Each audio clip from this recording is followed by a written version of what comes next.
Good afternoon, everybody. Thank you very much for coming. I wanted to bring everyone up to date with the national fight back against the new coronavirus and the decisions that we've just taken in Cobra for the whole of the UK. As we said last week, our objective is to delay and flatten the peak of the epidemic by bringing forward the right measures at the right time so that we minimise suffering and save life. And everything we do is based scrupulously on the best scientific advice.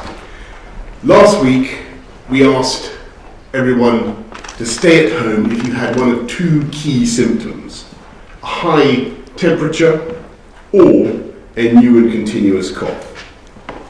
Today, we need to go further because according to SAGE, the Scientific Advisory Committee on Emergencies, it looks as though we're now approaching the fast growth part of the upward curve, and without drastic action, cases could double every 5 or 6 days. So, first, we need to ask you to ensure that if you or anyone in your household has one of those two symptoms, then you should stay at home for 14 days. That means that if possible, you should not go out even to buy food or essentials other than for exercise, and in that case, at a safe distance from others. If necessary, you should ask for help from others for your daily necessities. And if that is not possible, then you should do what you can to limit your social contact when you leave the house to get supplies. And even if you don't have symptoms, and if no one in your household has symptoms, there is more that we need you to do now. So, second, now is the time for everyone to stop non-essential contact with others and to stop all unnecessary travel. We need people to start working from home where they possibly can, and you should avoid pubs, clubs, theatres and other such social venues. It goes without saying, repeat the message, we should all only use the NHS when we really need to, and please go online rather than ringing NHS 111. Now, this advice about avoiding all unnecessary social contact is particularly important for people over 70, for pregnant women, and for those with health conditions, with some health conditions. And if you ask, well, why are we doing this now? Why now? Why not earlier or later? Why bring in this very draconian measure?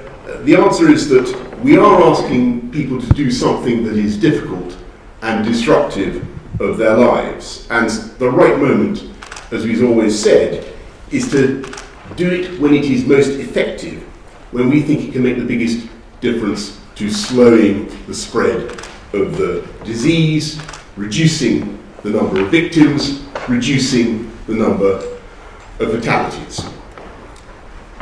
And as we take these steps, we should be focusing on the most vulnerable. So third, in a few days' time, by this coming weekend, it will be necessary to go further and to ensure that those with the most serious health conditions are largely shielded from contact, from social contact, for around 12 weeks.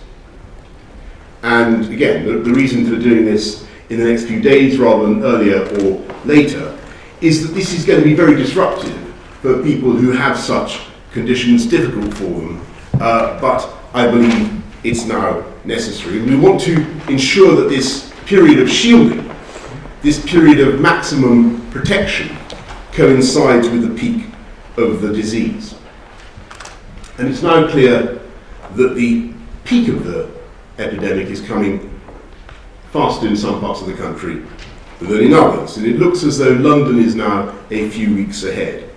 So, to relieve the pressure on the London health system and to slow the spread in London, it's important that Londoners now pay special attention to what we're saying about avoiding non-essential contact, and to take particularly seriously the advice about working from home and avoiding confined spaces such as pubs and restaurants. Now, lastly, it remains true, as we've said in the last few weeks, that risks of transmission of the disease at mass gatherings, such as sporting events, are relatively low. But obviously, logically, as we advise against unnecessary social contact of all kinds, it's right that we should extend that advice to mass gatherings as well.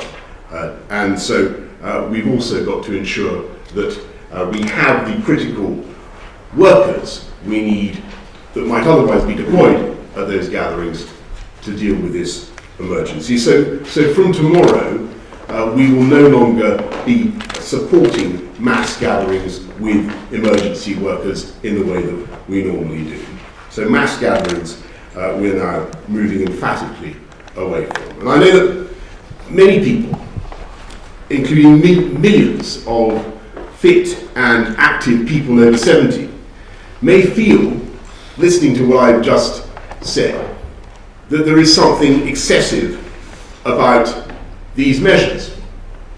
But I have to say, I believe they are overwhelmingly worth it to slow the spread of the disease, to reduce the peak, to save life, minimize suffering, and to give our NHS the chance to cope.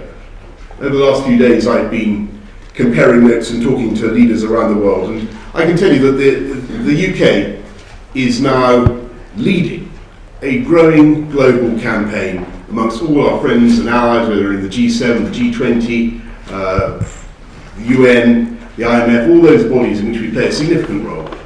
We're leading a campaign to fight back against this disease, to keep the economy growing, to make sure that humanity has access to the drugs and the treatments that we all need.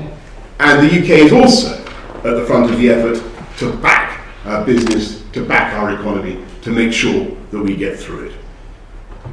I know that we are today asking a lot of everybody. This is far more now than just washing your hands, though clearly washing your hands remains important. But I can tell you that across this country, people and businesses, in my experience, are responding with amazing energy and creativity to the challenge that we face. And I want to thank everybody for the part that you are playing and that you're going to play. Our Chief Scientific Advisor will now update us on where we are. Over to you, Patrick.